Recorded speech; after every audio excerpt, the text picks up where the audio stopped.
Hello and welcome to another edition of Tech Tip Tuesday. In today's video, we will take a look at Flocabulary. Flocabulary is a learning program for all grades that uses educational music to engage students and increase achievement across the curriculum. Flocabulary's standards-based videos, instructional activities, and student creativity tools help supplement instruction and develop core literacy and vocabulary skills. Let's get started. First of all, log into Classlink and find the Flocabulary app. A new tab will open up to Flocabulary's homepage, and at the top you'll find Lessons with a drop-down arrow. Hover your mouse over this section, and then you can go and examine the different subjects available. You'll notice for each subject it is broken down by topics with the number of lessons available for each topic.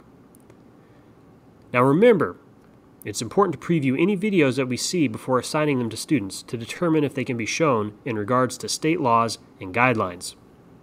Now we'll notice that some of these topics have a large number of videos. Users can also search for specific videos by typing a keyword or phrase into the search bar. For example, I may want to find some lessons or videos on the French Revolution. I type the phrase in the search bar, click on the magnifier to search, and on the next screen I will see any lessons or videos attached to that phrase or keyword. I can click on it to go to the lesson and view the contents. Let's take a look at another way to search for videos, this time by standard. So click on the logo in the top left corner to go back to the home page, then select TN Standards, then select All Standards grade K through 12. On the next screen, on the drop-down, select the state of Tennessee, then your subject, and then finally your grade level. Then select Search. After a few moments, the Tennessee State Standards will appear for that grade and subject level. And then as you scroll through the list of standards, you'll notice a button with the word correlations and then a number beside it. What this means is that there are that number of videos or lessons attached to the standard. So by clicking on correlations 2, I can see that we have 2 lessons right here attached to this specific standard. It's important to remember that since this is a correlation, the video may not follow the standard exactly, but it is connected in some way. To view the contents, click on the lesson you want to look at. So for this example, we picked the Neolithic Revolution. With all of Flocabulary's lessons, each one will have a music video of some type attached to that lesson, and students can simply press play to watch the video. It's usually music-based, sometimes pretty snappy, and the kids generally like to watch these. Now, this is not just a video-based program. There are several different activities right here on the left, most of them vocabulary-based. Clicking on vocabulary cards, for example, will bring up a list of cards with the vocabulary words taken from the video. Students can click on the vocabulary card, have it read to them with the immersive reader or read it themselves.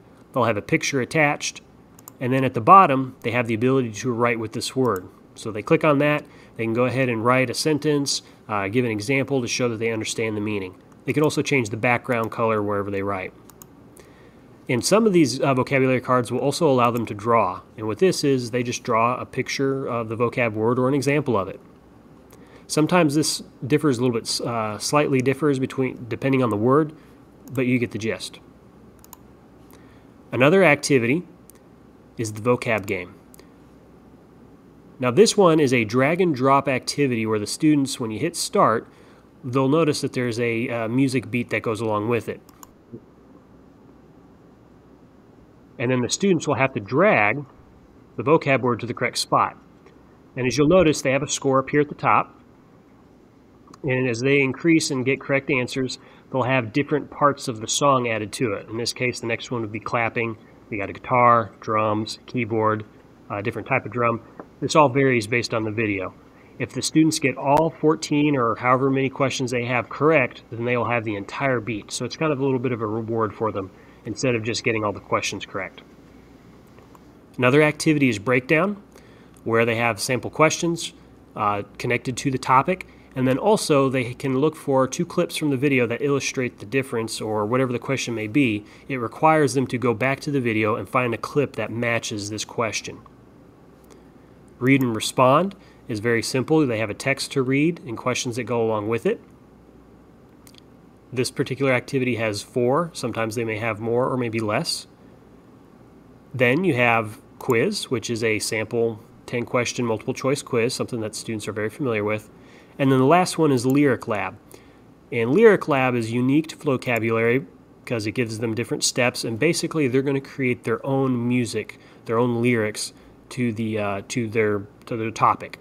It prompts them to write a first line, asks them to use one or more of the vocab words, and as you go, Flocabulary will give you different suggestions, and when the students are finished, they can choose a different beat right here from the bottom, and then press play to hear the beat, and then maybe try to sing it themselves. When they're finished, they can click on this button right here, and it will download a PDF, and for this particular example, it's not downloading since I don't have something in there, but it'll download a PDF with their lyrics in order for them to turn in. Teachers can look at teacher resources for these videos by clicking on the Teacher Resources button, and it will give them a quick overview, possible handouts that they can download and then print to give to the students to use without using the computer, standards alignment, which will allow them to go back and look at their standards to try to align it to another video. Some of these activities or some of these lessons may even have actual lesson plans that they can then click on and look at and possibly download and use. If a teacher likes the video, they can click right here on the favorite and add it to their favorites. They can also click assign, and this will pull up their classes as they show up in PowerSchool and assign the entire lesson, specific activities for the lesson, and they can also assign these to the entire class or even just specific students, whichever one works best for the teacher. Now the teacher can go back up to their profile in the top right, select My Profile, and then they will see their favorite lessons right here on the left, and clicking on that link will show them all the lessons that they've starred for future use. Teachers also have the ability to create mixes that are unique to skills and videos. So what happens is they click on mixes, and they want to go ahead and select a skill video, and they have to start off with a grade.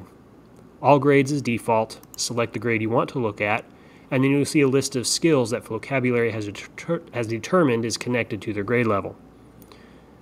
When they find the skill, they can click and then preview, then select the skill if it works, and then next they're prompted to look for a fiction or nonfiction text to go along with the skill. Preview the video, and then finish and create the mix. Now this will be unique to the teacher and the student based on the options that they selected, and right here on the left you'll notice that they have many of the same activities. If they click on Teacher Resources, they may have all three of these, they may have additional ones depending on the mix that they've created. They can still assign these like normal videos and also add the mix to their favorites list. That way they don't have to go back and recreate the mix. School. If you have any questions about Flocabulary or other instructional technology topics, please reach out to instructionaltechnology@cmcss.net and we will be happy to help.